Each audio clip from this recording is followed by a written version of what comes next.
શિવસેના ઉદ્ધવ ઠાકરે પાર્ટીના નેતાઓએ એવો દાવો કર્યો છે કે હવે અમારી સાથે એકનાથ શિંદેના 5 થી 6 ધારાસભ્યો સંપર્કમાં છે।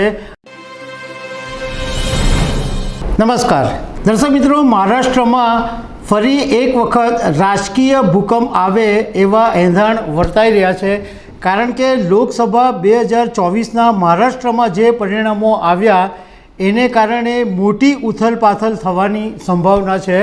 એના વિશે હું તમારી સાથે વાત કરીશ। મારું નામ રાજેશ શાહ છે અને તમે જોઈ રહ્યા છો ખબર છે.com। દર્શક મિત્રો, ભગવદ્ ગીતામાં ભગવાન કૃષ્ણએ એવું કીધું છે કે કોઈ પણ સ્થિતિ કાયમી હોતી નથી। તમને કદાચ એ દિવસ યાદ હશે, જૂન 2022ના, અત્યારે મને એક્ઝેક્ટ તારીખ યાદ નથી પણ લગભગ 17-18 જૂનની આજુબાજુની તારીખ હોવી જોઈએ।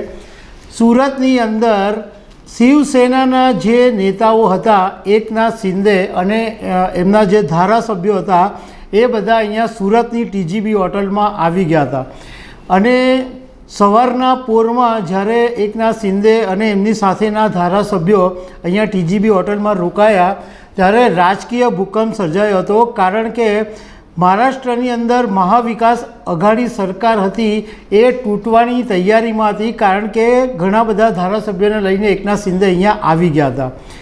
એટલે તે વખતે જે થયું, સુરત પછી આખા બધા ધારાસભ્યો આસામ ગયા, પછી મહારાષ્ટ્રમાં જઈને ભાજપ સાથે સરકાર બનાવી અને એ 2022ની અંદરનો જે ઘટનાક્રમ હતો એને કારણે મહારાષ્ટ્રની અંદર ભારે હડકંપ મચી ગયો હતો। એ પછીની બાકી હિસ્ટ્રી તમને ખબર જ છે કે એકનાથ શિંદે મુખ્યમંત્રી બન્યા, સુપ્રીમ કોર્ટમાં લડત થઈ અને એકનાથ શિંદેને ઓરિજિનલ શિવસેના તરીકેની માન્યતા મળી। આ બધું થયું એટલે શિવસેના જે બાલ ઠાકરેએ ઊભી કરેલી એ ઉદ્ધવ ઠાકરેને ગુમાવવી પડી અને એવા બધા ઘણા બધા રાજકીય હડકંપો થયા। હવે લોકસભા 2024ની ચૂંટણીમાં મહારાષ્ટ્રની અંદર ટોટલ 48 લોકસભાની બેઠક છે અને આ વખતે ભાજપ અને એમના જે ગઠબંધન છે એનો જબરજસ્ત રકાસ થયો। ભાજપને માત્ર 9 બેઠકો મળી, શિવસેના એકનાથ શિંદેની જે પાર્ટી છે એને 7 બેઠકો મળી અને અજીત પવાર NCPને માત્ર 1 સીટ મળી।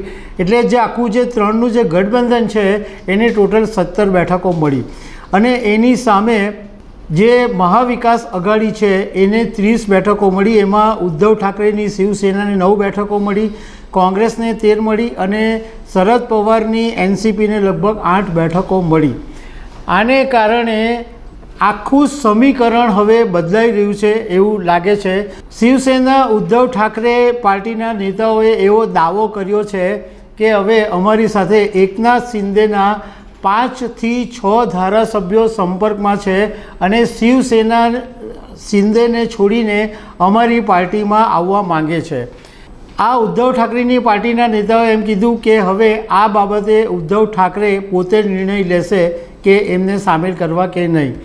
એના એક દિવસ પહેલાં શરદ પવારની NCP છે એણે પણ એવો દાવો કર્યો હતો કે અજીત પવારની પાર્ટીમાં જે લોકો ગયા છે એમાંથી 15 ધારાસભ્યો અમારા સંપર્કમાં છે। જોકે આ દાવાને અજીત પવારની પાર્ટીએ નકાર્યો હતો, પરંતુ એક વાત નક્કી છે કે મહારાષ્ટ્રની અંદર કંઈક ને કંઈક નવા જૂની થવાની છે।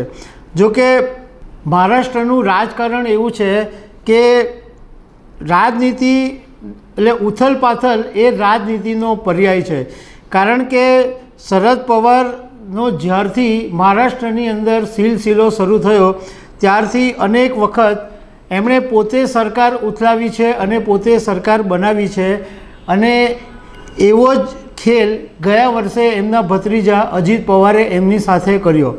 અજીત પવારે NCP પાર્ટી છોડી દીધી અને પોતે નવી પાર્ટી તરીકે સુપ્રીમ કોર્ટમાં દાવો પણ કર્યો અને સુપ્રીમ કોર્ટે અજીત પવારની પાર્ટી NCP ઓરિજિનલ છે એવું કહ્યું પણ ખરું।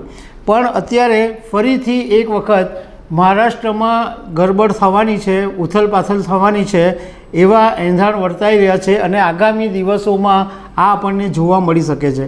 તો દર્શક મિત્રો, આવી અનેક વાતો સાથે અમે તમને મળતા રહીશું। Thank you very much.